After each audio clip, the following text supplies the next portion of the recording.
Fala pessoal, vamos continuar hoje nas funções inorgânicas, tá? Só que agora na parte 2, onde a gente vai observar os ácidos e as bases. Então vamos lá. Na aula passada, a gente observou como identificar uma função inorgânica, né? E aí eu te falei que eu ia te dar definições muito básicas, só para a gente olhar um composto e saber se ele era ácido, base, óxido ou sal. E que depois a gente veria definições mais formais. Então é agora. Sempre que eu entrar numa função e esmiuçar ela, uma separada da outra, eu vou trazer para você uma definição formal. Então aí, a gente começa falando dos ácidos. Lembra que na aula passada a gente definiu que os ácidos eram os compostos que começavam com H. Só que aqui eu venho te trazer uma definição um pouco mais rebuscada. E a ideia é que os ácidos são substâncias que, quando jogadas em água, peguei um ácido, dissolvi esse cara em água, ele vai se ionizar e liberar o H+. Então, liberou H+, ele é um ácido, tá? Quais são as possíveis classificações para um ácido? Bom, eu posso classificar esse ácido quanto à presença de oxigênio, tipo assim, se tem ou não, ou quanto à força, se é forte, se é moderado ou se é fraco. Vamos começar pelo oxigênio. Ó, a ideia é a seguinte: um ácido que não tem oxigênio, ele é chamado de hidrácido. Um ácido que tem oxigênio, ele é chamado de oxiácido. Exemplo: HCl e H2S. Os dois não têm oxigênio, então eles são hidrácidos. Agora, HNO2, H2CO3, eles são oxiácidos. Então é bem claro a diferença de um para o outro, né? Um tem oxigênio, o outro não. Show! E a força? Como é que a gente verifica isso? Bom, ser forte significa ser volátil. Significa que ele libera bastante H+ quando colocado em água. Quando eu observo os hidrácidos, eu posso classificá-los de 3 maneiras: forte, moderado ou fraco. Os fortes serão só 3: o HCl, o HBr e o HI. O moderado é o HF e os fracos são os demais. Agora, lá, quando eu trabalho com os oxiácidos, a ideia é o seguinte: se eu tenho a presença de oxigênio na minha estrutura, eu vou fazer uma continha básica, que é assim, ó. Eu pego o número de oxigênios, eu reduzo do número de hidrogênios e vou achar um valor. Esse valor x.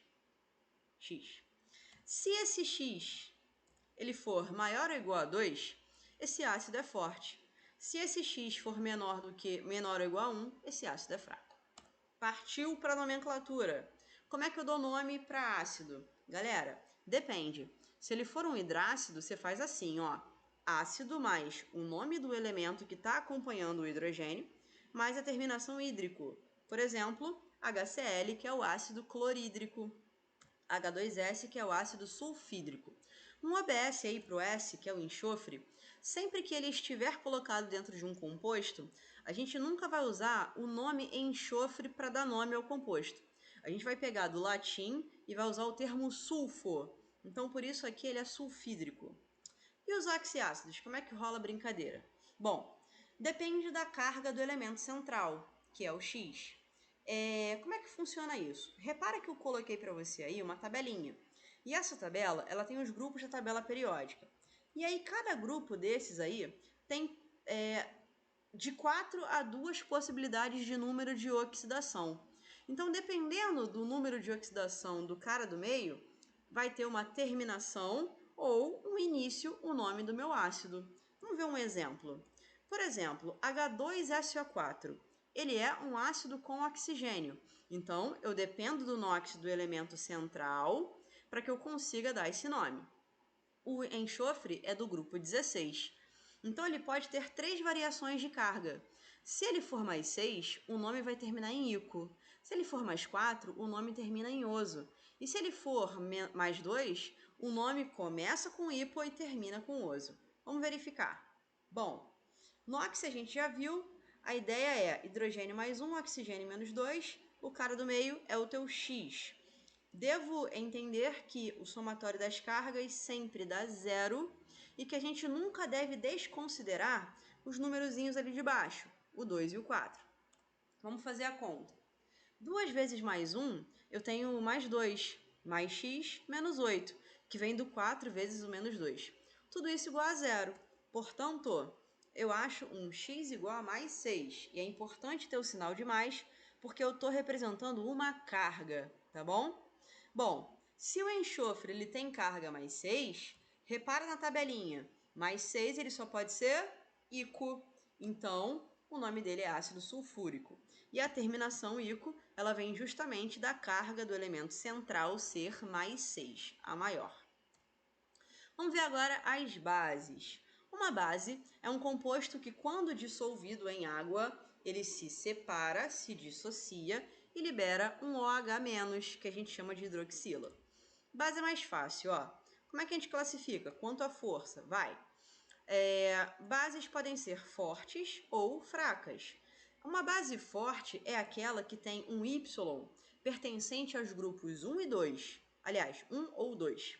E bases fracas são as demais. Como é que eu dou nome para uma base?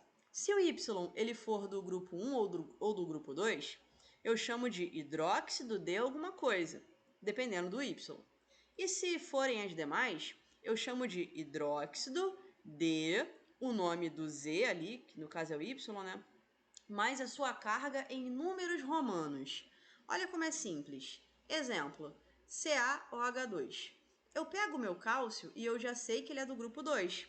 Portanto, o nome vai ser hidróxido de e o nome do elemento, ou seja, hidróxido de cálcio. Agora, se for o ferro é do grupo 8. 8 não é nem grupo 1 e nem grupo 2. Então, o nome é assim: hidróxido de ferro mais a sua carga em romanos. Então, o nome é hidróxido de ferro 3. Mas de onde são esse 3? Repara aquele 3 que está ali embaixo da hidroxila. Ele é a carga do ferro. Então, sempre o númerozinho ali de baixo vai ser automaticamente seu números romanos. Por isso que é bem tranquilo, tá legal? Mas e se o moço pedir a fórmula para você? Se ele te der, por exemplo, o nome hidróxido de sódio, o que você faz? Aí você faz assim, ó.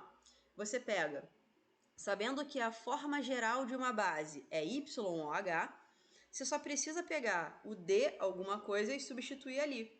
Por exemplo, o sódio é do grupo 1, ele tem carga mais 1. Logo, se ele tem carga mais 1 e a hidroxila tem carga menos 1, zerou. Então, o hidróxido de sódio é o NaOH.